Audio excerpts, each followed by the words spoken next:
Fibbe. I'm a partner at Baker Botts here in Houston in the Energy Regulatory and Energy Litigation Department. First, I would like to thank everyone for joining us for this panel on electrification and sustainability.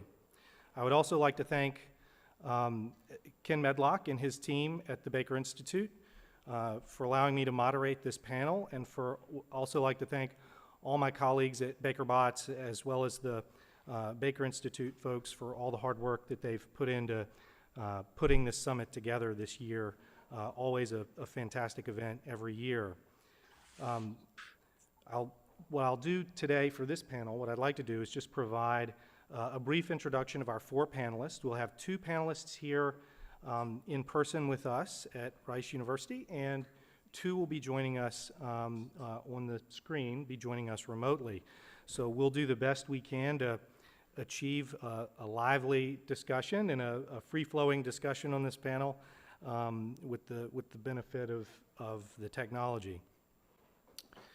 What I hope to accomplish, what we all hope to accomplish for this panel is, as I said, a lively discussion focused on not only the imperative itself, but rather the challenges and practicalities beyond just targets for decarbonization, beyond just targets when it comes to electrification and sustainability, but to really dive deeply into some of the challenges, practical challenges faced by particular companies looking at the landscape and trying to reduce their carbon footprint, meet aggressive sustainability targets that they've set out for themselves, and take a look at what we think the ways to address those challenges are for the next really near and medium term.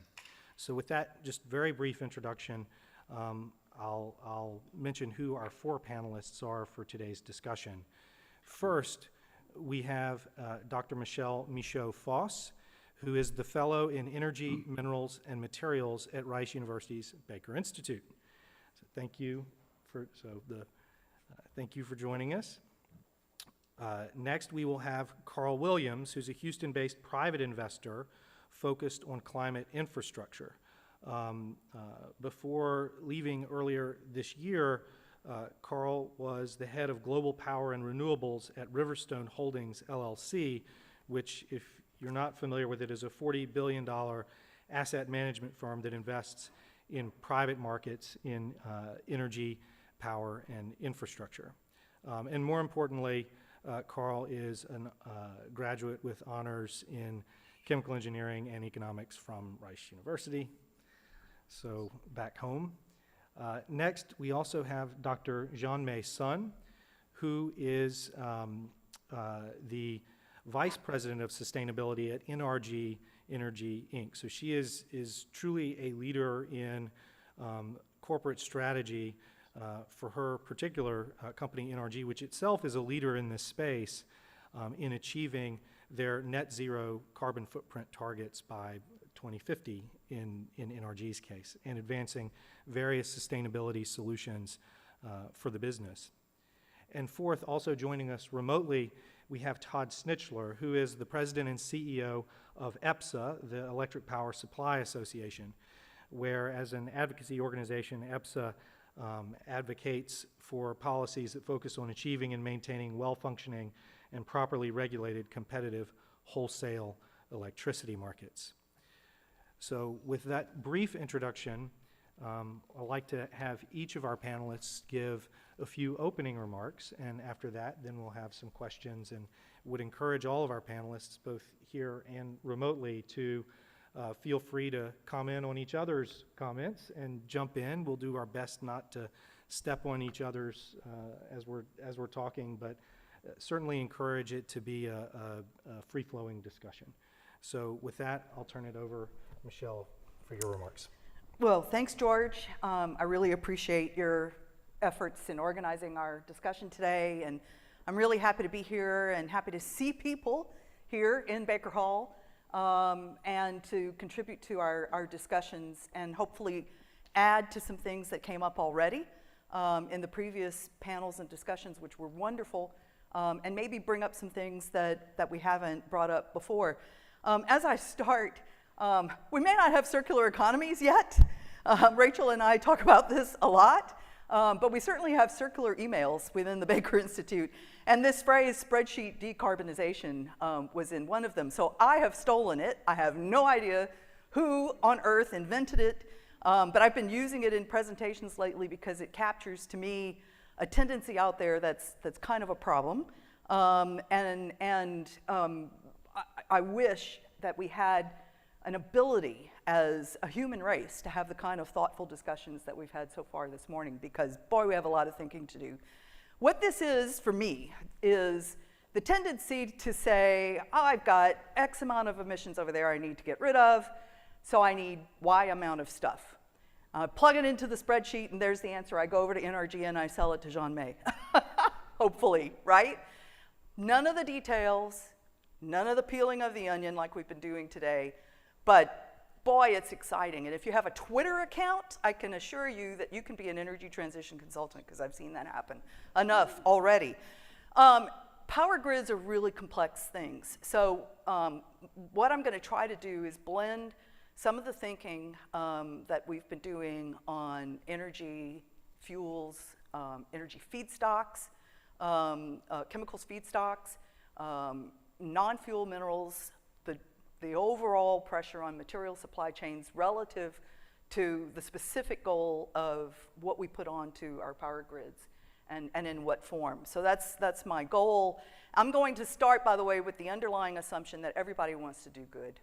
I think this is true. Everybody gathered here today, everybody online, in general, everybody wants to try to do the right thing. The issue is, what is the right thing? And how do we make that decision? And what are the implications for a lot of the things that have come up already? How do we do things in the most efficient way? How do we make the best, most optimal use of our assets? I want to put on the table an good old word, bankability. If it's not bankable, then what is it? We can't do it. And we can support things, I guess, to the end of our ability to issue debt, whatever that is, to try to get things into the market. But why should we be doing that? There's a test out there of standalone bankability that has to be met. So those are some things to consider. Quick start to show graphically a lot of what has already come up. If we look at these charts, you'll see this big black line soaring off into the atmosphere. That's China's gross domestic product. No matter how you look at things, that country and its emergence and growth has been the dominant driver in all of these conversations. And China's industrialization and economic development have been driving everything from energy demand, electricity generation and build out. The country dominates on that front. All of the materials, inputs, and they want to be, of course, the factory to the world when it comes to alternative energy, all the stuff that we've been talking about. Below that, you'll see kind of, or slightly above it, you'll see a gray line. That's non-fuel minerals. It's grown faster than the supply of crude oil and natural gas. And this is really important because we're in kind of this silo where we're talking about, gosh, what do we need for energy? How are we going to get our battery metals, yada, yada, yada. There are a lot of competing demands for non-fuel minerals. And we're going to be hearing more from some of those customers as we go forward than what we've been hearing lately. And I'll tell you as a clue what some of those issues are going to be. Plastics is the #1 commodity. Rachel mentioned plastics a lot in the previous session. It was a big part of the conversation. Wheels to windshield wipers in our vehicles today, plastics and resins are roughly 50% of content. So it actually beats metals, or it's close to beating metals. In electric vehicles, from everything we can see, it's going to be more, closer to 60%, maybe even more, depending on battery chemistries, packaging for safety, all of that kind of stuff. But it's also in medical grade plastics. It's in food grade plastics. It's in every single consumer product that we use. it is not something that we can ignore. And one of my own personal big math puzzles that I have in everything that we're talking about is how we actually supply the feedstocks to that plastics manufacturing. We monetize the fuel parts of the barrels, the barrel equivalent of liquids. And it's the monetization of fuels that helps to support the downstream businesses that all of our polymers and resins come from. And this is really important to think about because all of the math out there in all of these spreadsheets for cutting oil production and natural gas production by very large amounts, 50%, 75%, whatever, how do we make sure that the industry is financially sustainable and viable to be able to get that feedstock volume that we need in a profitable way when our downstream facilities simply aren't optimized for this yet? And this is a really important thing that I hope we're going to be doing some work on at the center. We've been talking about it a lot.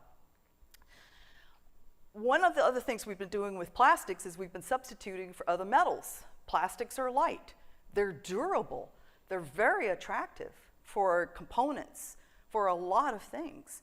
We make vehicles lighter through the use of plastics. We've gained a lot in energy efficiency because of that. Within the metals themselves, there are lots of things going on. We've got aluminum competing with copper in various designs for electric systems, batteries, and other things. We've got alternatives to steel. We've got a lot of stuff going on in the metals mix. Now here's where the competing demands problem comes in. A few years ago, when lithium hit 30,000 a ton, because everybody started to get excited about battery chemistries, one of the first groups to complain that I heard from were physicians, because lithium is really a crucial, critical part of treating certain mental illnesses in those drugs. When we talk about more platinum for the hydrogen economy, platinum is used in certain cancer treatments. Helium, the semiconductor businesses are struggling with helium supply. Everyone in the semiconductors industry is focused on this. All of their suppliers are focused on it. We use helium for medical imaging, and the list goes on and on and on. So this is why I'm saying the story is not as simple as simply demand for batteries or demand for alternative energy components, whatever they are. It's demand for everything that has to be sourced, and in a lot of cases, we just don't have substitutes. So my simple rule of thumb is put materials first. I'm worried about both of these big streams, hydrocarbons for chemicals, plastics, all of the minerals that are essential for all of the metals and related products that we need. And if we can't make that work, then I don't know how we're going to move forward. Recycling, as we've already talked about today, is a big part of that. It's not an easy thing to execute on. We need to mind the gaps. When I look at the electric power system, one of the single biggest impacts out there is what people say they want to do with electric vehicles. For recharging, discharging, demand response, data analytics to tell us everything that we want to know about vehicle operations and grids, automated driving schemes, all of these things are going to land right on top of electric power systems in ways that we're not prepared to deal with. I have a huge laundry list of things that has to happen before we can realize our ambitions on electric vehicles. And it's not just the materials requirements. It's also all of the electric power system issues, how we're going to fund the construction of roads and highways because we have no way to replace the taxes that we collect from fuels right now, how to deal with recycling. Rachel and I and our team have had several conversations with automakers and recyclers on this point. This point that Rachel made earlier about designing for the life cycle, designing for recycling, designing for end of life. We're not doing that so far because everybody is under so much pressure to get vehicles through production and onto the roads. So I'm very sympathetic with the idea that we've got forethought that we need before we actually deploy as much as we want to try to deploy. When it comes to electric power generation, I have a lot of concern with what we're doing and how we're doing it. First of all, I would point out that a wind turbine without blades is not much of a wind turbine.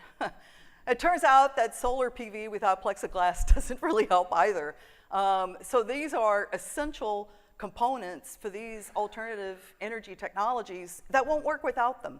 So we're sourcing those, again, from our downstream complexes, from our plastics and rosin businesses. These are intermittent, non-dispatchable sources of energy that NRG and everybody else has to deal with. We're mainly providing the backup with natural gas. So we're taking a portion of natural gas production going into those chemicals products to make the wind power turbine blades and the plexiglass for the solar PV, and we're using natural gas to load follow the system. You get my point? Should we just be optimizing use of the natural gas generation in the first place? Are we really gaining all the benefits and emissions reductions doing things this way that we think we are? And yet this is one of the most popular parts of that spreadsheet decarbonization deployment. There's a lot to think about here. We can load follow or store with batteries, but battery storage to support our grids is a big uplift. We've learned that the hard way in various experiences with blackouts and brownouts. We have different types of battery designs that work better than some of the things that people want to try, that provide longer duration, but the technology today is roughly 4 hours. I think that Jeanne-Mey will probably back me up on that. And that's about the best you can do. To get any more than that is going to require some breakthroughs in battery design or something different. I want to put on the table very quickly that there are alternatives, but we're not talking about these in a very good way. Compressed air energy storage, we've looked at this off and on at CES, at the center. I'm familiar with 2 projects that are under development, one here in Texas at Bethel Dome, Apex, and the other at the massive Salt Dome complex in Delta, Utah, the Magnum Energy Center. Both of these, I have to disclose, are portfolio companies for Haddington Ventures. I'm on the advisory board of Haddington Ventures. I'm not trying to advertise these things. But watching the development of these projects over the years, this should be a no-brainer for some groups. Why aren't people in California more enthusiastic about what's in development in Utah? Why aren't they helping to fund the development of it and look at how to get that Ks into the system to solve some of the persistent problems in California? Boy, this is a hard conversation to have. So my point is, it's tough to get some of the options on the table and in discussion that we have available to us for a whole variety of reasons. My final thing that I wanted to say is that when it comes to electric power systems, I think at the center, it's safe to say we're believers in competitive market designs. And it's hard to get to perfection in this, where there's a lot of work to do. One of the things, as I was telling Jeanne-Mey earlier, I co-wrote a small article looking at our experience in February in Texas. We had access to data on all of the resource entities that were providing electric power during the event. We looked at the data and scrutinized it, and I'm very comfortable in saying that the competitive resource entities outperformed the regulated ones. And the regulated ones are where some of the worst problems are in terms of litigation and other issues. There is something to this, and we need to think about that. We haven't talked about competitive markets except in the not picking winners part of our conversations already today, but this is a really, really important part of what we do, and it's going to take a lot of effort to make it work the right way. Thanks, George. Thank you. Thank you, Michelle. Next, let's go to one of our remote panelists, Carl Williams, for his opening remarks. Thanks very much, George, and it's an honor to be here. Apologies, I couldn't be there in person at my alma mater, but thanks to the Baker Institute for convening this incredible discussion that I've enjoyed watching so far, and again, I'm humbled to be able to participate in. I've spent the last 13 years of my career as a private capital manager and investor, if you will, control investor in the energy business. The majority of that has been in what you would refer to as power and renewables. Before that, I had the luxury of being at one of these large financial institutions that got to be part of dictating what is and what isn't bankable. And then before that, I had the great experience of being an engineer and an operator in many of those downstream industries that Dr. Foss referenced. So while my perspective certainly isn't unique, I think it spans many of the topics that have been discussed so far, and I'm excited to be able to bring it to bear on the discussion we'll have here. As George noted, I left Riverstone earlier this year, and later this year, we'll be joining some partners from the private capital management industry to build a firm whose mission it is specifically to address as investors the opportunities, the challenges that are being discussed today. What I would refer to as climate infrastructure. What are all the things that are required to achieve our objectives? And our objectives, simply stated, at least as I would simply state them, are how do we stop humanity from falling victim to the existential crisis of climate change? I would count myself as among those that 15 or 20 years ago could see both sides of the coin. No longer, frankly, can I. The IPCC report that came out earlier this year, I think, presented very compelling data that we as a species are on a path to a 3 degrees C change in temperature without extreme intervention. That intervention is still possible to limit global warming to 1.5 degrees Celsius, but that path is, as was mentioned earlier today, becoming virtually a pinhole, a very narrow road we must travel to achieve that. That's the bad news. The good news about this problem, I think, is unlike other such existential crises, this one has a readily identifiable source. Problem has a readily identifiable source, and that's the emission, in fact, of greenhouse gases. So the global warming itself is demonstrably related to this, and those greenhouse gases can be confined principally to 2 chemical compounds, carbon dioxide and methane. Over 90% of the gases that cause global warming are carbon dioxide and methane. So we have to address those. Even better news is that problem can be further distilled really to a function of how human beings in our industries consume energy. And so 75 to 80%, depending on how you count these things, of the emission of carbon dioxide and methane is a direct result of how we produce and consume energy. And so I would suggest, as an investor, as a series of industrial participants, thought leaders, regulators, our efforts could be best directed towards mitigating that very thing. And if we can do that, the math would say this is in fact a crisis that, albeit not perhaps for our generation, we can avoid for future generations. And in the meantime, could create not only some great investment opportunities for folks like myself, but an opportunity to do a lot of good and create a better future. Now, I'd echo Dr. Foss's comments that the bumps along the way are significant and not to be underestimated. As is the case whenever we have an economic externality, in this case, like greenhouse gas emissions, and we assign to that economic externality a near infinite social cost, as is being done today, we're faced with addressing all kinds of other social and economic costs in comparison to it. And so I think simply declaring it infinite and moving on is not going to work. And so we need to be analytical. I think we need to be rigorous. And I think we need to recognize that it is going to involve choices and trade-offs. I thank Dr. Foss for referencing the complexity of our electrical system, because I do believe that electrification is one of the key vectors of achievement in combating climate change. The electric generation, distribution, and consumption system that supplies us with nearly perfect reliability of electricity is among the more complex machines on the planet and among the more significant marvels of human ingenuity, innovation, and industrial action. It is, however, complicated, and it involves a series of very delicate balances undertaken by a ballet of sources and uses, managed by lots and lots of complex algorithms and systems that, when disequilibrated by new paradigms like this very highly priced externality, it doesn't respond very well.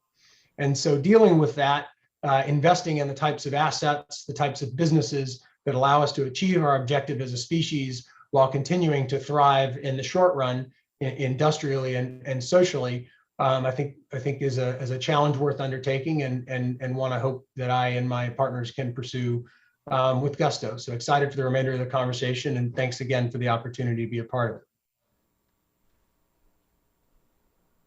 Thank you, Carl. And we'll move on, Jeanne-Mey, with your introductory remarks. I think you can step to the podium if that's easier.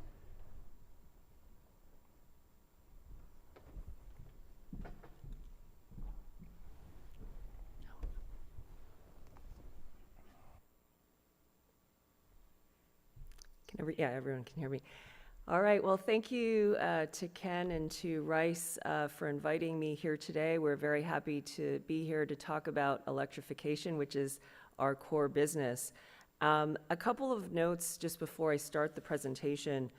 So I hope to provide you with a company perspective of what it means to be at the center of the energy transition. We want to be a part of the solution to climate change, and sustainability is a key part of our strategy to do that. I'm a sustainability practitioner, but I've also been a strategy practitioner, and I'm an economist by training, so I bring a lot of different aspects of my training to this work. But fundamentally, what we're doing is looking at the big picture trends, such as what Michelle described, and applying them at the most micro level to our company, but also looking at the value chain more generally with our suppliers and our customers, as well as our stakeholders in our communities and with our investors, and trying to work together on solutions, very tangible solutions to climate change. And the key message I want to leave you with is that many see energy companies and Houston as climate risks, as part of the problem, but we all have the opportunity, and we very much see this at NRG, to seize climate opportunities and make those a part of our fundamental business model going forward. So with that, I'll just walk you through a couple of slides about NRG in case you're not familiar with us. So we are a consumer services company. You see here our footprint. We operate in the United States and Canada. We provide electricity and natural gas, and in certain jurisdictions provide both, what we call dual fuel. We have about 6 million home customers, 150,000 business customers, about 14 gigawatts of generation capacity, 30 generating assets in 8 states, and on a pro forma basis provide over 150 terawatt hours of electricity and over 900 million decatherms of natural gas, 20 billion in revenue, and over 7,000 full-time employees. And we're headquartered in Houston.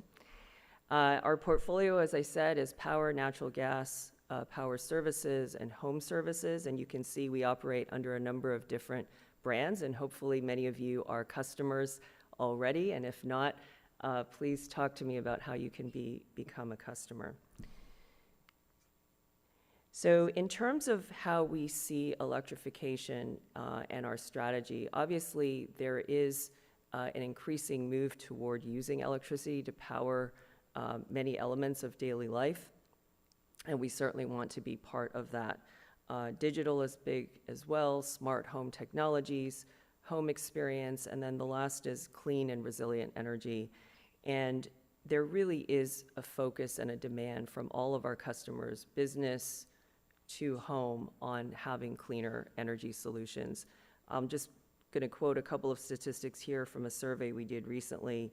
60% have considered purchasing solar panels and residential batteries. 70% are open to demand response services to save money and reduce their environmental footprint. So this is a real trend in society, and we're trying to capitalize on it.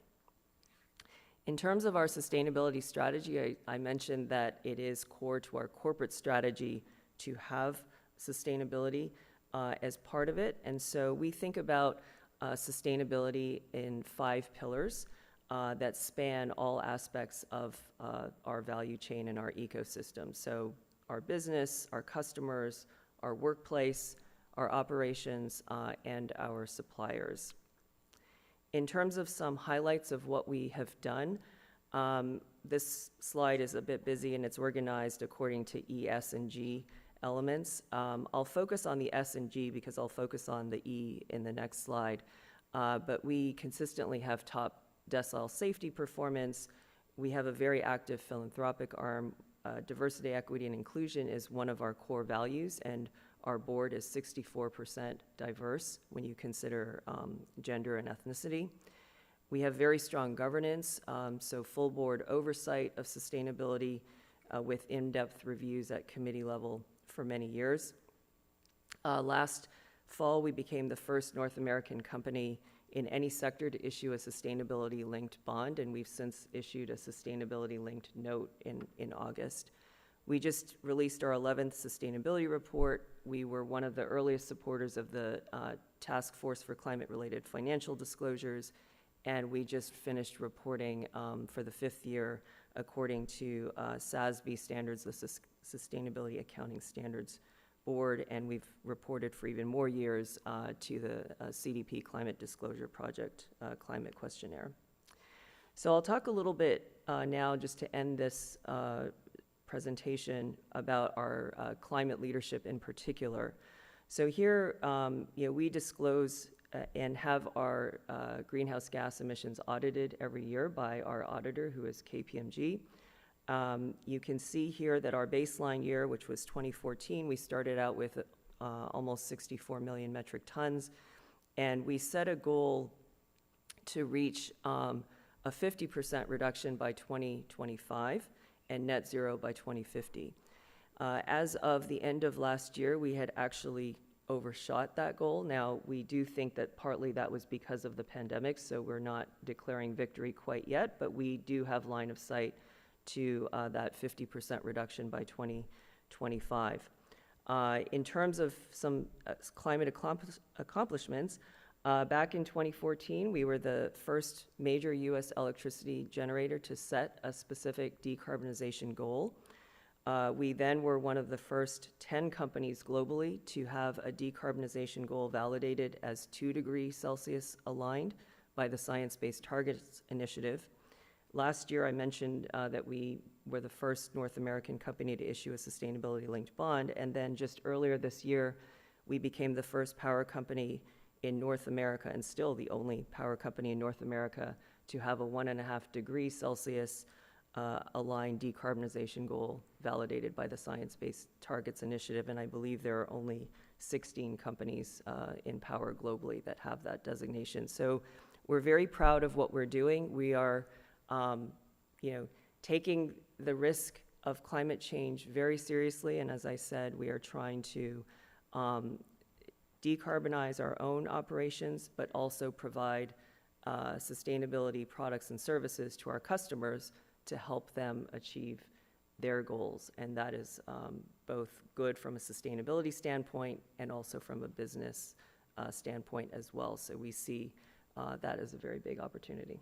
And with that, I will hand it over to the next panelist. Thank you. And I should also say that Baker Botts was most honored to help you with that sustainability-linked bond. Fantastic accomplishment. For our final panelist, we'll go again remotely to Todd Snitchler of EPSA. Thank you, George. And thank you to the Baker Institute and for Rice University for inviting us to participate and be a part of this discussion today. I'm not sure how familiar people may be with EPSA, so if you'll indulge me, I'll do a bit of an introduction, but I'm very proud to be here on behalf of the Electric Power Supply Association and our member companies, who are America's competitive power suppliers. I'm sorry that I can't be there in person. We had our board meeting yesterday, and as you're probably aware, there's a little bit that's going on in Washington these days that bears our attention here in Washington, D.C. as well.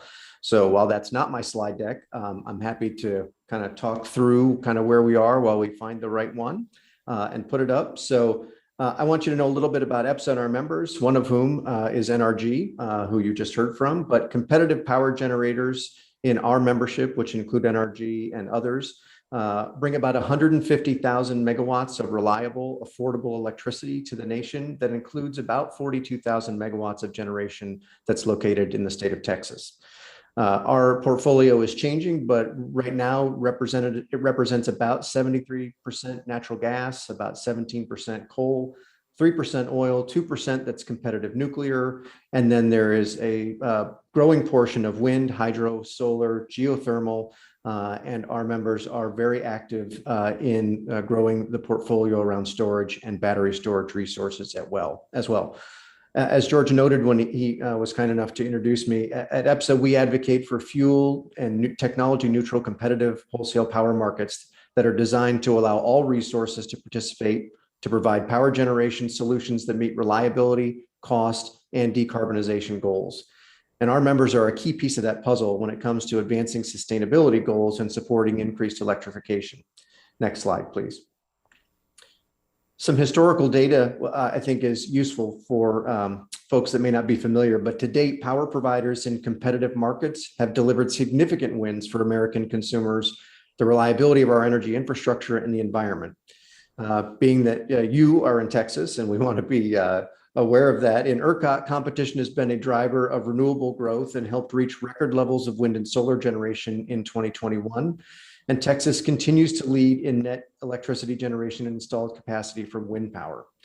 In PJM, which is the Mid-Atlantic states and represents 13 states in the District of Columbia, the nation's largest RTO, emissions have declined 39% since 2005. And in New York, emissions have declined 51% since the New York Independent System Operator launched its competitive market.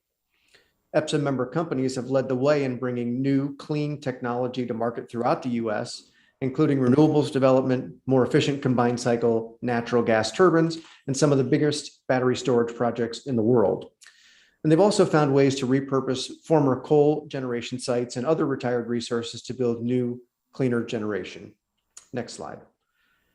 These environmental benefits were gained and new investments were made as competition put downward pressure on pricing, resulting in historically low wholesale power prices in PJM and in other markets. It's important to note there's a limit on downward pressure, but that's a separate conversation that's being argued at FERC today. And for once, that hopefully won't be the focus of our conversation. More importantly, in a competitive system, investments and operations are primarily supported through private investment. That is, they are not costs that are passed through to ratepayers or taxpayers through subsidies, but are borne by the owners of the assets that are putting their dollars at risk in order to participate in the market. Next slide. It's clear that a more electrified economy presents significant opportunities for competitive power suppliers, of course, to continue our positive impact by providing competitively priced, efficient, and cleaner generation resources to advance emission reductions. Widespread electrification will increase 2050 US electricity consumption by between 20 and 38%, depending on whether you use the medium or high adoption scenarios as calculated by NREL. Even knowing that, natural gas-fired generation is and will continue to be an indispensable source of firm, flexible power to support the intermittent resources that are going to be added to the grid as demand grows and are frankly being added to the grid now. A recent study that EPSA commissioned from Energy, Environment, and Economics, or E3, found that 50 to 90 gigawatts of firm, flexible natural gas generation will still be needed to maintain the system reliably in the PJM interconnection through 2045, even under deep decarbonization scenarios. A similar scenario exists in New England. E3 did a separate study that we were not involved with that also found that serving electric load in a highly reliable fashion requires maintaining a significant amount of firm generating capacity in that region, up to 46 gigawatts in a high electrification scenario. So while the operational characteristics and usage may change, natural gas and other firm generating resources must be part of the future if we want to ensure reliable power can be delivered to customers. Next slide, please. We also have to cultivate an environment that encourages innovation that will be needed to bring this low carbon, reliable, and least cost resources to the market to support decarbonization. Historically, market competition has been essential in spurring innovation and sending signals that encourage more efficient, less expensive resources to come on the system more efficient, less expensive resources, and allows the less efficient, more expensive resources to have the signal to retire. When policymakers step in and select their preferred resources, we often see that costs are higher and outcomes are not as successful as they would have been if the market had been allowed to do its work. Next slide, please. To ensure that we can meet that increased generation demand affordably and reliably, we've got to get energy policy right. And that's much of what's being debated in Washington and in the states these days. That way, our member companies will have the opportunity to innovate, to invest in new technologies, and bring clean, reliable resources to the market. When it comes to decarbonizing the power sector, policies that focus on reducing emissions while ensuring reliable and least cost solutions will yield the most effective results to meet the growing demand for electricity. Competitive generators have a demonstrated track record of doing exactly that. We should be doubling down on that model and not looking to other models to try to solve the issue at hand. EPSA, like many others, believes that an economy-wide price on carbon is the most efficient manner in which we can address emissions and seek to deliver on the outcomes that are requested by policymakers. Allowing all resources to compete to reduce emissions while reliably serving customers will ensure that we can meet the growing demand for electricity while managing costs and keeping the lights on. E3's analysis in the PJM study that I mentioned earlier shows that a carbon price could deliver significant emission reductions, 80 million metric tons by 2030, while saving approximately $2.8 billion annually compared to the current status quo or the business as usual case. That case relies on a hodgepodge of state-specific clean energy policies. In contrast, the business as usual case is projected to increase system costs by $3 billion a year in 2030 and only reducing carbon emissions by 40 million metric tons. There's a substantial difference in both of those figures, as you'll know. E3's work also shows that a well-designed clean energy standard can approach the efficiency of a carbon price. And we, of course, have a number of recommendations on how to ensure that a clean energy standard policy is designed to deliver optimal outcomes, including the need to retain natural gas generating resources, as I mentioned a moment ago. It's clear that a patchwork approach to a clean energy policy that relies on fuel-specific subsidies and does not holistically address emissions reductions results in a far more expensive, less efficient, and less effective outcome. National or regional approaches that unleash competition would certainly be far more optimal. Next slide, please. As we look to the future and as the grid transitions, we have to remember that reliability must be front and center. And of course, those of you who live in Texas know that better than most. As discussed above, there's a requirement that there will be a sufficient amount of firm and flexible resources to support the growth of intermittent resources as electric demand increases. Next slide, please. Competitive power suppliers are leading the nation when it comes to delivering sustainable energy solutions. But a sustainable future relies not just on reduced emissions or a continued industry commitment to meet the highest environmental standards. It also relies on enabling what many have termed a just transition, one that does not unduly increase energy costs or create scenarios that threaten the ability of the system to meet our nation's 24/7 reliance on electricity. And it's clear that environmental sustainability efforts need to be paired with a thoughtful transition of the power generation fleet that support the three pillars of a grid that can meet our future needs: reliability, affordability, and cleaner energy. I look forward to a great discussion with my fellow panelists and attendees. So thank you, George.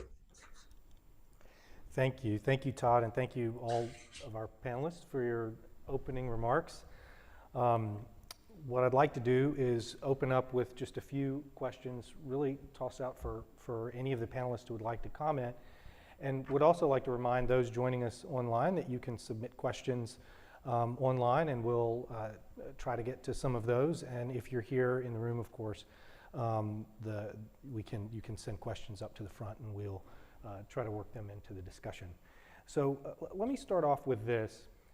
With companies and governments setting the decarbonization goals that we've talked about and that were discussed in the earlier panel today as well, and yet with a lot of details left to be figured out, to one of your key points, Michelle, in a very unempirical way, one of my observations is that one of the big challenges is just the sheer amount of electric power that is needed to power developed and developing economies. And so oftentimes in these discussions, there will be some advocates who on whatever particular problem or challenge say, look, the technology's already there. The technology's already there. We can do this. We can scale this up. We can the technology is there. And then, other folks who, again, advocating and talking about sustainability say, we really are depending on developments. We're depending on technological developments to help get us there. I'd like to get the panelists' impressions overall of to what extent are we already there? That is, that the technologies needed to achieve these goals already exist, maybe are not fully commercialized or what have you, but already exist. And to what extent are we, when we set some of the more aggressive goals for ourselves, to what extent are we depending on future developments of technology? And the second part of the question is, to what extent do you think nuclear power fits into this mix? Again, going back to a comment that our keynote speaker, Mr. Satomori, made earlier today, I think it's important and often overlooked to mention nuclear power and what we really think about that when we're talking about meeting the goals that we're setting out. Because one thing about nuclear power, other than being dispatchable, is that it tends to generate quite a bit of power. And so setting aside the baggage that I believe Ken Medlock mentioned earlier today. So that's a long question, but hopefully enough for our panelists to provide some comments on it. I'm happy to start with whoever would like to jump in first. So we can Vote. We can vote, or we I'll can take go a back crack. to our initial order. I might as order well, of yeah. speakers. I'll take a crack. The first part of your question. So this is sort of like forgetting about all of the non-energy demand that we're conveniently shoving off to the side when we look at our materials supply chains. We're so obsessed, in a way, with our own efforts to wrestle with these problems that we're forgetting about the rest of the world. And so I think it's really important to remember that we have an enormous part of humanity that has no electricity access. It's always good to remember that, right? And it's not easy to provide it. I've spent a lot of time working in developing countries over the years, and one of the lessons that I learned, for everybody that feels like you can leapfrog and skip the whole traditional approach of building generation with conventional fuels and all of that, and you can just go to wind and solar. Boy, on that complicated engine that we are talking about, electric power systems, with all the difficulties that we're having here and in Europe and elsewhere managing this stuff, in developing countries that have very fragile grids that are very weak, very underdeveloped, poorly managed, that are tormented by a whole array of things that undermine the operation of those grids, everything from theft of components and parts to black market activity, you name it. This is really tough.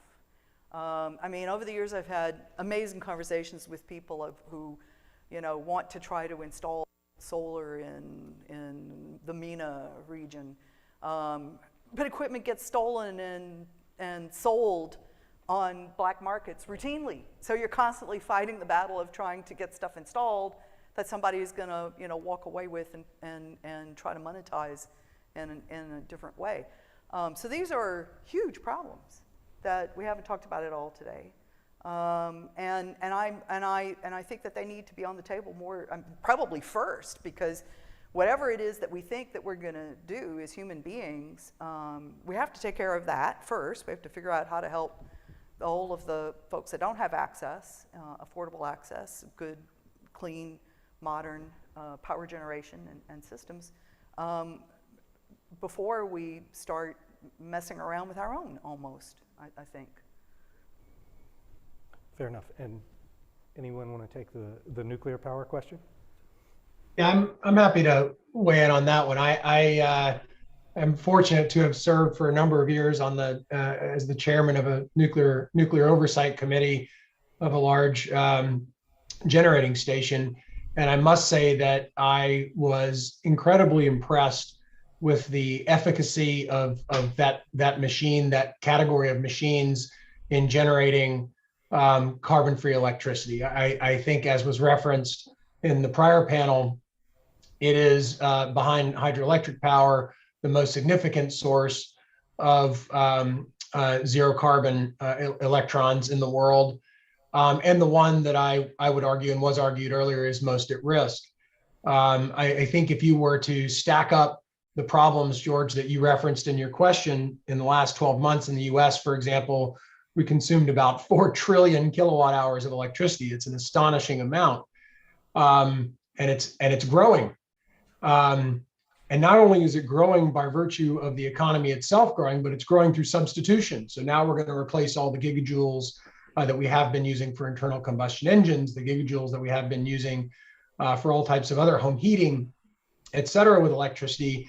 And so there's a compounding impact on how we see that growth occurring. And if at the same time I were to experience in an economy like ours, much less other economies throughout the world, a reduction of 75% in nuclear capacity, you all of a sudden do in fact start to create a problem that is virtually, or at least practically, insurmountable along the timescales we've discussed when it comes to addressing carbon dioxide and methane emissions.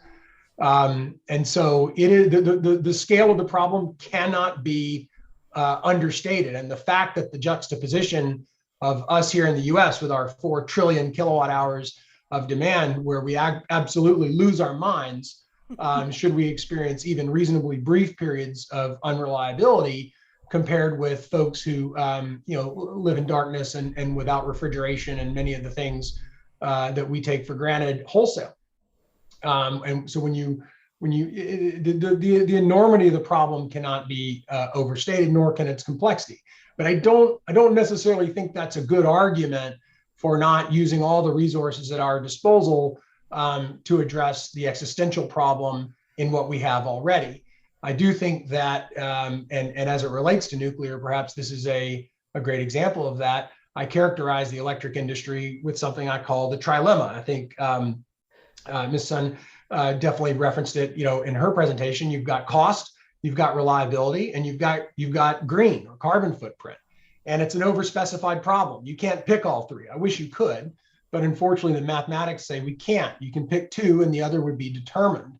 And so it's simply not going to be possible to have inexpensive, infinitely reliable, and infinitely green supply. So we're going to have to make some choices and trade-offs and decide what in fact is most important. And perhaps I would suggest in our world of entirely economically inelastic demand here in the United States with our 4 trillion kilowatt hours of consumption, maybe we could live with somewhat less than perfect reliability if it were a good trade-off against some of the other two. But again, that's a debate that can be pretty hard to have, as evidenced by what we've seen here in Texas. But I think, George, your question around nuclear is it has to be protected at all costs.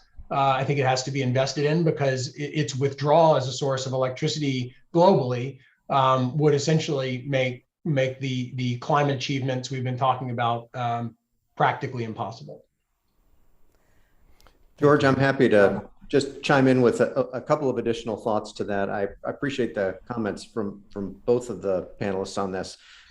In a prior life, I was the former chair of the Ohio Public Utilities Commission. And so we were dealing with issues like this even then. And that's been a number of years from now. But I think when you talk to most folks in the industry, if you ask them for kind of a broad brush, high level answer, and my answer is really responsive mostly to the United States or North America, most agree that we can get to 80% emissions reductions almost with the technology we have. That's pretty doable now. The question becomes cost, as Carl mentions. That last 20% is incredibly expensive and does require some technological innovations that are not commercially viable or haven't even been thought up yet. And that's where the rubber meets the road on how are we going to ensure that we can actually achieve some of these objectives. And that's where I think a realistic conversation around the practicality of delivering what policymakers want is appropriate. As I think, Professor Foss said at the beginning, we're starting from the position that we all want to do the right thing.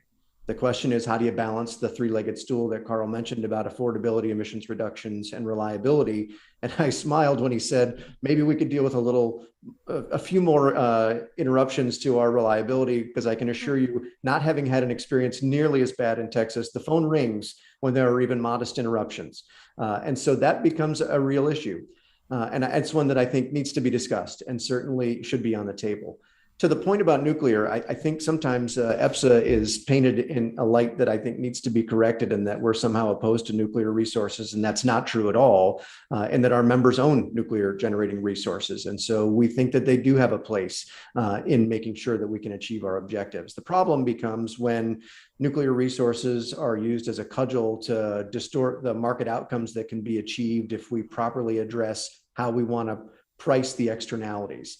And so part of the work that was done for EPSA in our study with E3 looked at the social outcome that you're desiring with carbon emissions versus the operational requirements of making sure that the grid can operate reliably. And those are not necessarily completely overlapped. If you want to address the societal impacts of carbon emissions, you should do that outside the market framework, and the carbon price that can be applied economy-wide is the most efficient way to do that. Every economist, I think, that I've heard from agrees that that's the case. The challenge is, of course, that policymakers are not willing to walk that plank again, although that is an issue that appears to be under debate here in Washington, even as we speak. So nuclear does have a role going forward. The costs right now are incredibly expensive, and how we're going to have consumers pay for those and how we ensure that those resources can continue to operate in a way that's consistent with competitive markets is vitally important.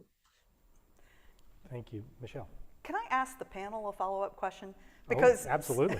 Since you put costs of nuclear on the table, just a quick question for you all.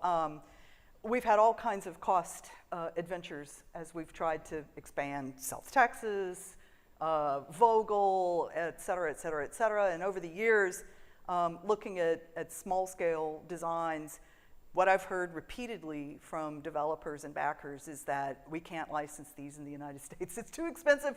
And so let's go to China once again, you know, to get this stuff done and then get it in the market that way. And I was just curious if you all would hazard a guess on why we have such a cost problem with nuclear. Is it how we cite it? Is it the regulatory review? Is it just, you know, expensive? Is it public, you know, the rest of the baggage, public reactions? I don't know. You know, the list could go on, but I'm just curious what you all think. Did Carl ask you to ask that question? Did Carl ask me to ask that question? Because I think he may want to speak to that. Great minds think alike? No, I'm just kidding. It's a fantastic question, and you know, it should not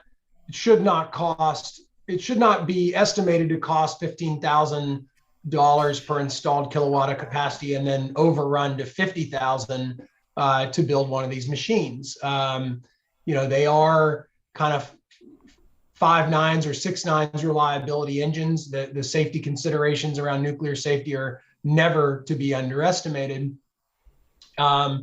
But it is in fact the case that in other parts of the world, there are projects being developed, constructed, and commissioned very much on time and on budget. And you go to places where for the very first time you have nuclear reactor systems being constructed, like in Abu Dhabi, and those projects are unambiguous commercial successes, you know, from what I can see. And so it bears introspection as to why we here in the United States can't do it. But I would also say the UK has had no better luck with their project in Wales, nor are we seeing some extraordinary renaissance of cost and operational efficiency in France. So there's something about the way India, China, and Korea are managing these types of projects and designing these systems that we are falling short on. I think a large fraction of it, in my estimation, in the US, is we've lost our muscle memory as to how to do it. It's been so long since it's been done that the service industry that's required to do it well has simply atrophied.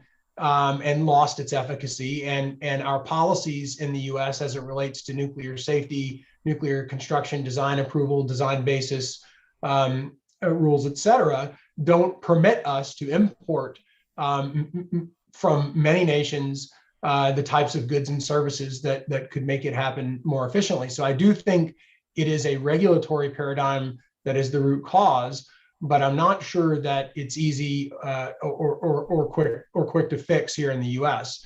And the financial catastrophe that we've seen suffered by those who have tried is so significant that unfortunately the capital markets, public and private, have simply decided, well, no thanks, which is entirely unfortunate. So the only resolution I see that's viable here in the U.S. is some sort of federally mandated, regulated, and in fact funded program to rebuild that skill set and that muscle memory. But the political will to do so, from my observation, is exceedingly limited, and it's too bad. Jeanne-Mey, did you want to comment on that? Sure. I mean, I don't have more to add on the nuclear question, but to the broader question, I would just say there are technologies that do work, but they're not economic at scale. Right. But I also think there are technologies that we don't even know about yet that will be developed over the next decades and help us reach the net zero target by 2050. So I think it's a bit of a mixed bag, but it's really about the economics and not about the technologies. And I think in power, something that I'm personally watching is, we've talked about the issue of intermittency in power and the fact that at the moment there isn't good long duration storage. But there are companies that are working on long duration storage. And then there's also the folks that are working on hydrogen, so being able to blend natural gas and hydrogen to generate power. And that would also solve the intermittency problem. And so I think there is a bit of a race, if you will, between the renewables and the battery storage on the one hand and the natural gas and hydrogen on the other, because both would solve that dispatchability issue and intermittency issue, but both are not economic at the moment. So it's a question of the relative speed and development of those different options. But to reiterate what many have already said, we very much are supportive of a technology agnostic, all of the above approach. We do think that different circumstances will require a different portfolio of technologies and solutions. And we also very much support an economy-wide carbon price, which would act to spur investment in technologies that would help us achieve the most emissions reduction at the lowest cost. Thank you. And keep the microphone, because I'm going to direct the next question to you, especially as a Houston-based company. For all the panelists to comment, but we can start with you. As someone who's focused on corporate strategy and looking at your own company's targets, but maybe generalizing a little bit more broadly, what types of companies, service providers, or even other actors, even governments, do you believe are well positioned to really succeed and really take advantage of the various of the efforts to meet all of these decarbonization targets that are being set out for us? And the sort of second part of that one is where, and some of the panelists on the previous panel mentioned it, but I have to ask the hometown question. Where does Houston fit into overall when we talk about electrification and sustainability? Where does that leave Houston? Sure. Well, I appreciate the question because, as I mentioned in my remarks, we very much want to be part of the solution. And that's really the key to being successful, is being part of the solution, not just saying it, but actually being part of the solution and not being perceived to be part of the problem. And at the moment, energy companies across, well, maybe not across the board, but many energy companies in Houston, I think outside of Texas and in other parts of the world, are seen as part of the problem. And that's really something that we can and should and are able to turn around. And so at every level, whether it's at the government level, at a company level, at a more micro level, it is possible to do that. And as I mentioned as well, we think about climate risk and climate opportunity. And by the way, for those of you who are familiar with the Task Force on Climate-Related Financial Disclosures, that is very much about documenting climate risk and climate opportunity. And we get asked all the time about the climate risks that we face as a company, and we are actively trying to mitigate those through our decarbonization plans and the progress we've made, but we're also trying to take advantage of climate opportunities by helping our customers achieve their sustainability goals and making that part of our core business strategy. And we've spent the past decade, as I mentioned, building a sustainability framework, building products and services that can help our customers. It's everything from renewable power to carbon offsets to various energy efficiency programs, demand response, the list goes on. And so that's how we see being part of the solution. The other thing I'll mention, and I know that there's some discussion, maybe it's tomorrow, about ESG. I think it's incredibly important to be transparent in disclosing your climate strategy, your climate governance, your plans, and your actual progress to all of your stakeholders. That's something that is easy to do, even if it's to say we don't currently do something, but we're planning it or we're working on it and it will come.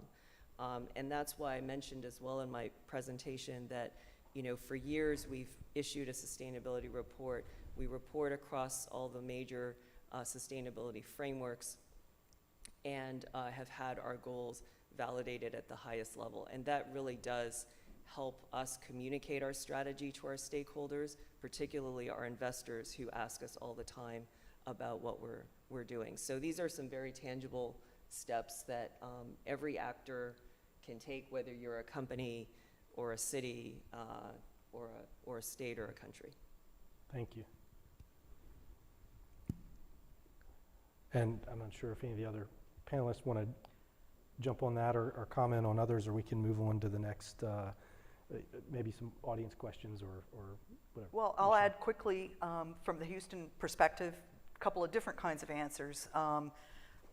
One is Houston is the Los Alamos of knowledge about molecules. Organic, inorganic, boy, we know this stuff. And so a lot of the things that are really interesting in innovation revolve around that, how to me anyway, how to combine, recombine, go in new directions when it comes to materials. How do we work with the molecules that we are so familiar with? What do we do at the atomic level? So I'll put a plug in for Rice Research. But across all of the Texas universities, there are really, really interesting materials science efforts around all of that.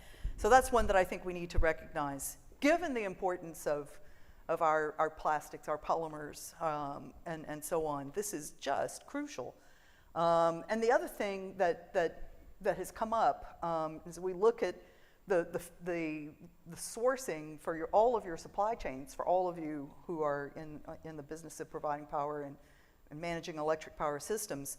One possible way of reducing geopolitical tension around raw materials that we know a lot about is to go into the marine environment. So seabed mining, marine minerals. This has come up in a couple of roundtables already that we've done here at the Center for Energy Studies. We're going to be working on that, right, Rachel? We've got plans to actually take a good, no pun intended, deep dive look at this. The appealing thing about it from Houston, the Gulf Coast, is, boy, we know the ocean industry's businesses. We know how to do this stuff. We know how to build these projects. We've got the equipment, the technology, the know-how. So one of the obvious things is to, extract from that, borrow from that, and deploy it into these frontier areas for minerals extraction. It's a very interesting arena. It's actually moving along in ways that are faster than people realize. So just those thoughts. Thank you.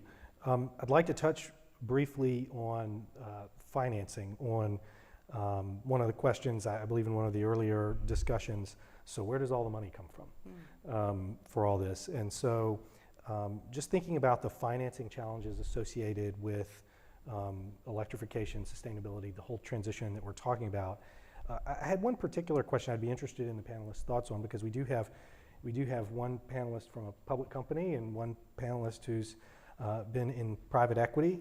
And I'd be interested in, all of the headlines around capital flight from fossil fuels and a lot of sort of headline grabbing items in the last few years. I guess the question is, to what extent do you think public companies versus private companies experience the same or different pressures when it comes to achieving sustainability? I mean, one might think that the public companies, all of the things that you've already been touching on in terms of transparency, in terms of the frameworks that you focus on, versus the private company world, which appears to be, capital attitudes, the attitudes of capital providers seem to be changing around some of these subjects. To what extent is that real? To what extent do you think the public company versus private company pressures are the same, or converging, or vastly different? I mean, I can speak to the public company, but I don't know if I can't speak to the private. Sure. Okay. So yeah, I can speak to the public company, and I'll just reiterate that, I'm on the phone with an investor or a climate-focused non-governmental organization, every week. And the scrutiny we get, the level of detail in the questions that we are asked is very real. It's quite a lot to manage because, and our investors read all of our public disclosures and come back with, as I said, very detailed, thoughtful questions, which we do answer. So the scrutiny is real, and I think you do need to equip them to be able to ask these questions. So it's a bit of a, if we weren't publishing the level of detail that we publish, they probably wouldn't be able to really dig in and ask us not only the high level question, but the quantitative question, like, we think your carbon intensity is X, and then we have to go back and say, actually, here's why we think it's, X minus Y instead. And so it's that level of scrutiny that we're getting, and that we think we also equip our investors and other stakeholders to ask us. So I do think the scrutiny is real. Now, from a financing standpoint, I talked about our sustainability-linked bond and note that we've issued. I will tell you that we did have very good demand from investors for both of those issuances. They were both oversubscribed multiple times. So there is finance available out there, and the sustainability-linked note or sustainability-linked format, if for those who don't know, means that you can tie your financing to a sustainability outcome.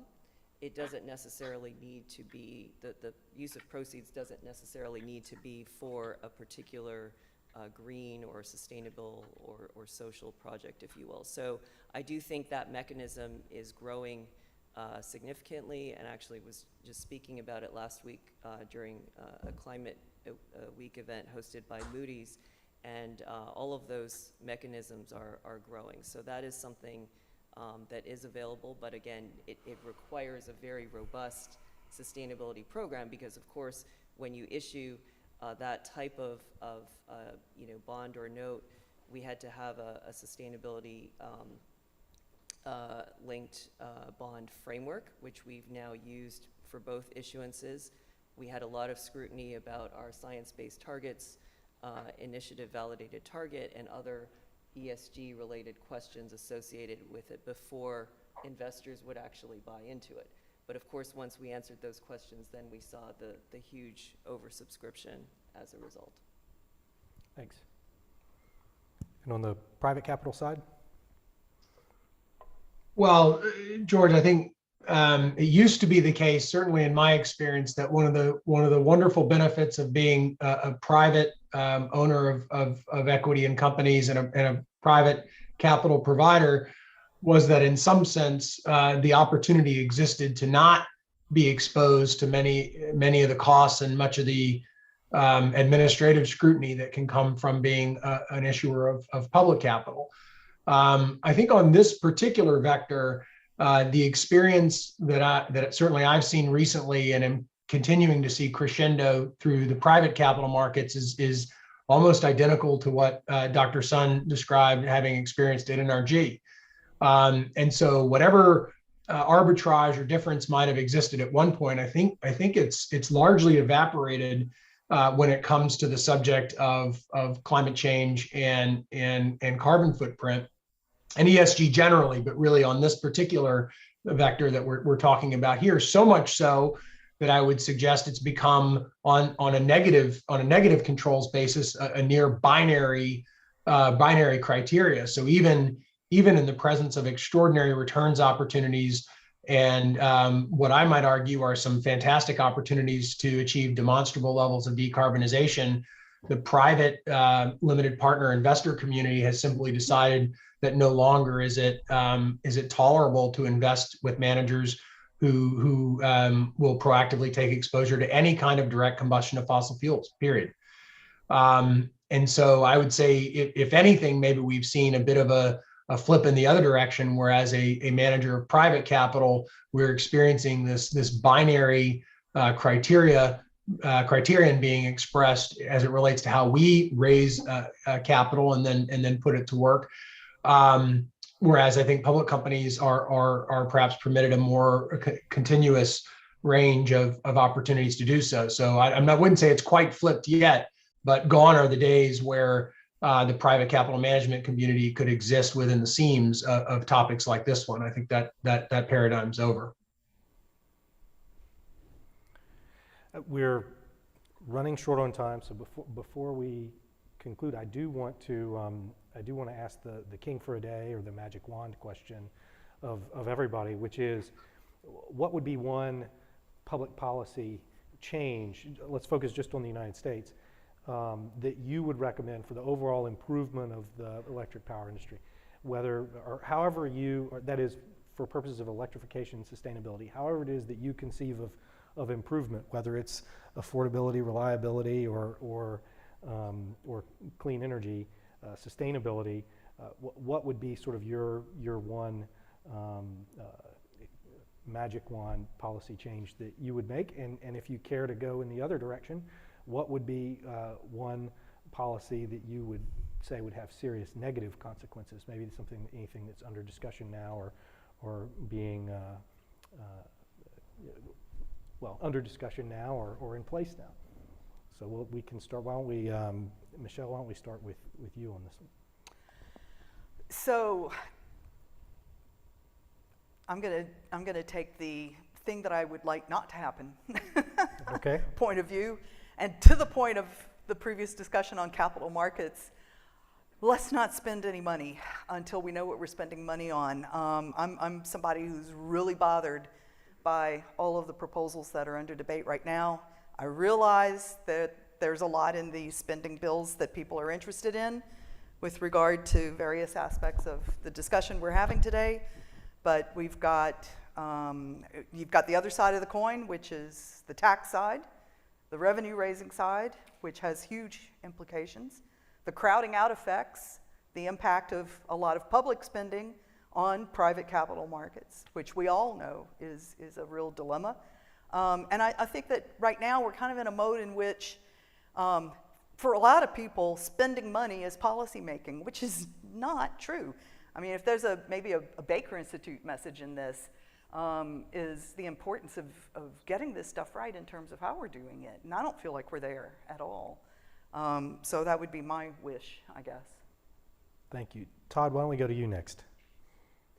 George, thanks. Since you made me king for the day, I'm going to have two, not just one. But I think first of which would be that competitive markets have demonstrated that they can achieve all three items: reliability, affordability, and emissions reductions. And so the expansion and increased use of competitive markets in order to achieve the policy objectives that are being set forth by policymakers at all levels would be the quickest, most efficient, least cost way to get there while ensuring system reliability.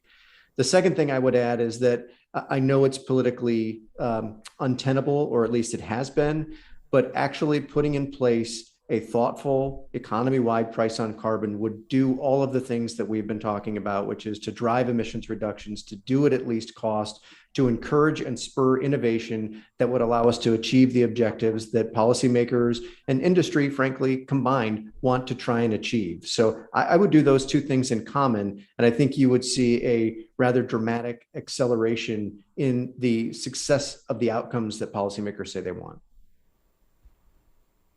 Jeanne-Mey? Well, that was easy because I would have said the same things that, that Todd just said. Definitely, we are a proponent of competitive markets. Hopefully, you've taken that the main message of what NRG is trying to do is help our customers, and sustainability is a key aspect of how we would like to help our customers, and we think competitive markets would truly empower every American in the United States to choose renewable power. And it should be as easy as what we have today with being able to select your cell phone provider or what have you. We really want to empower every American to choose renewable power, and that competition will, as was said, drive down prices, it will improve innovation, and it will accelerate the deployment of renewables. Because if you have more demand, obviously, you will have more supply as well. So I think that's the main message, and then the economy-wide carbon price, we've supported that for years as well, but that is not just a power industry issue, that is an economy-wide imperative. Thank you. And Carl?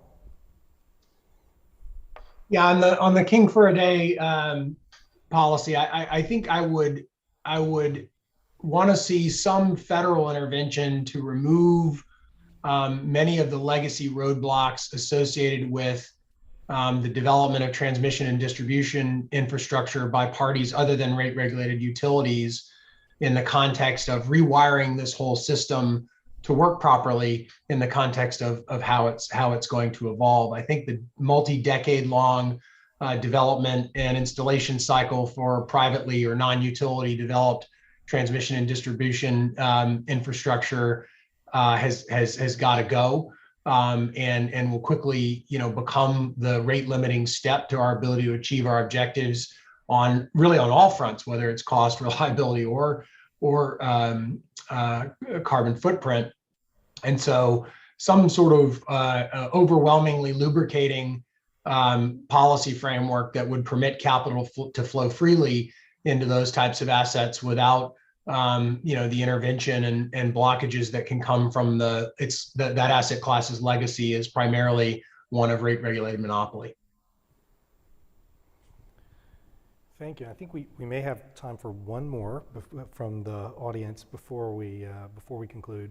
And because it's been discussed throughout the day, I do want to give this panel an opportunity to talk about hydrogen. And one of the questions that came in was whether we can realistically provide the massive amounts of renewable power needed to generate significant hydrogen for sort of as a new fuel. So I don't know if anybody wants to comment on that, but I did want to at least reach that question before we close it off. Any comments on green hydrogen? Well, I think the old adage of when you find yourself in a hole, step one is stop digging is not an unintuitive place to start here. Electrolysis of water to make hydrogen is not the world's most efficient, energetically efficient chemical process. I think it can be made a lot better, but there are some theoretical limitations. So I think it is a legitimate question and concern to ask ourselves, is there a reasonable possibility of generating through electrolysis, which would be the path one would use renewable energy for, and an appreciable amount of hydrogen to then store and dispatch in other periods. But frankly, one could ask the same question about warehousing that electricity in batteries. So I think it invites the broader question of how much additional coincident generation would we actually need in order to store that coincident intermittent generation for use in periods of time where the underlying intermittent resource isn't available, i.e. sun and wind. And so I think hydrogen, by my own math, is a slight disadvantage compared to batteries just on an efficiency basis, but it has some advantages in terms of ability to scale and an existence of industrial infrastructure that could be repurposed for it. But could you install sufficient renewable generating capacity to produce enough hydrogen to store all the electricity one would need to decarbonize the grid? I think the answer is not for a long, long time. With that, I think we've reached our time. Thank you, everybody. Thank you, panelists, for joining us. And again, thank you to the Baker Institute for hosting this panel. And we look forward to picking things back up tomorrow. Thank you.